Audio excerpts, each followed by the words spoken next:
আমের সিজনে মালপোয়া খাবো না আর এটা তো কোনো কথাই হতে পারে না। তারপরে যে ঝটপট করে মালপোয়া বানিয়ে ফেললাম।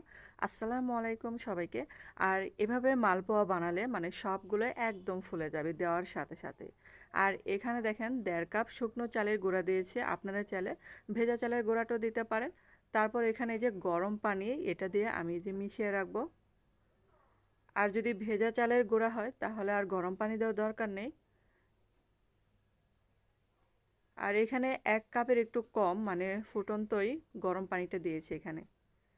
আর এখন আমি এটা ঢেকে রাখবো 20 মিনিটের জন্য। তারপর এই যে আমাদের গাছের একটা মানে আম্রপালি আম, এটা একটাই নিয়েছি আমি। আর এটা খোসা ছাড়িয়ে নিয়েছি, তারপরে যে একটা চালনির সাহায্যে ভালো করে চেলে নিতে হবে। আর অবশ্যই আমটাকে এরকম চেলে দিতে হবে। আর আম্রপালি আমের মধ্যে কিন্তু বেশি মানে শ্বাসটা নাই। এটা যে তারপরও আমি চেলে নিলাম আর এটুকু আমার বের হয়েছে আমের মানে রসটা যেটা। তারপরে যে 20 মিনিট পর দেখেন এই যে এখন এই যে ভালো করে মিশিয়ে নিচ্ছে। আর এটার মধ্যে আমি দিয়ে দিব 1.5 কাপ ময়দা। আর আপনারা চাইলে এখানে যদি ময়দা না থাকে তাহলে আটাও দিতে পারেন। আর এখন এই যে আমের রসটা দিয়ে দিলাম, তারপর দিয়ে দিলাম স্বাদ মতো লবণ। আর এখন দিয়ে দিলাম 1/2 কাপ চিনি। আর এখন দিয়ে দিলাম বেকিং সোডা, আপনারা চাইলে বেকিং পাউডারও দিতে পারেন। আর এটা দেওয়াতে সাথে সাথে কিন্তু ফুলে যাবে। আর এখন এই যে সমস্ত উপকরণগুলো ভালো করে মিশিয়ে নিতে হবে। আজকে যারা আমার মানে চ্যানেলে নতুন ভিডিও দেখছেন কিন্তু চ্যানেলটাকে সাবস্ক্রাইব করতে ভুলে গেছেন, তাদের কাছে ছোট্ট একটা রিকোয়েস্ট রইলো, চ্যানেলটাকে সাবস্ক্রাইব করে আমার পাশে থাকতে পারেন। আর এই যে সাথে যেটা বেল বাটন আছে সেটা অন করে রেখে দেবেন, যখন আমি ভিডিও আপলোড দিব তখনই যেন নোটিফিকেশন চলে যাবে আপনাদের কাছে। আর এটা দেখেন ভালো করে কিন্তু হাত দিয়ে মিশিয়ে নিচ্ছি আমি।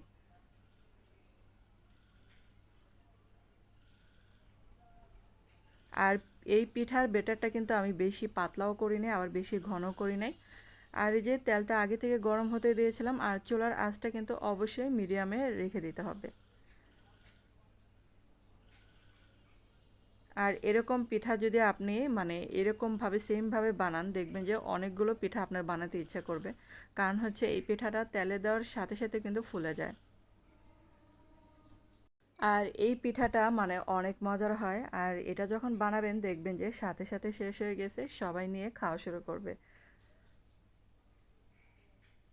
তারপরে যে এখন এই যে আরেকটা দিয়ে দিলাম, সেমভাবে আমি সবগুলোই ভেজে নেব।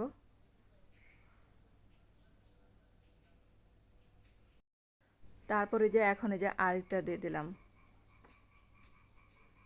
আর আপনারা যদি মানে ছোট কড়াই নেন মানে তেলের পরিমাণ কম দেন তাহলে একটা একটা করে ভেজে নিতে পারেন।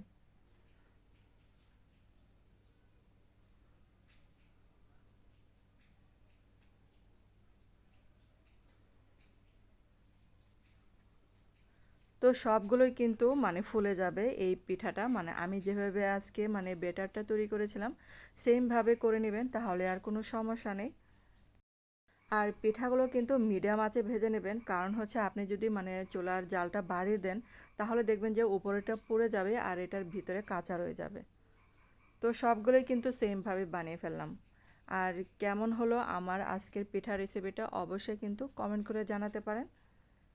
আর যদি ভালো লেগে থাকে তাহলে ভিডিওর সাথে একটা লাইক দিতে ভুলবেন না।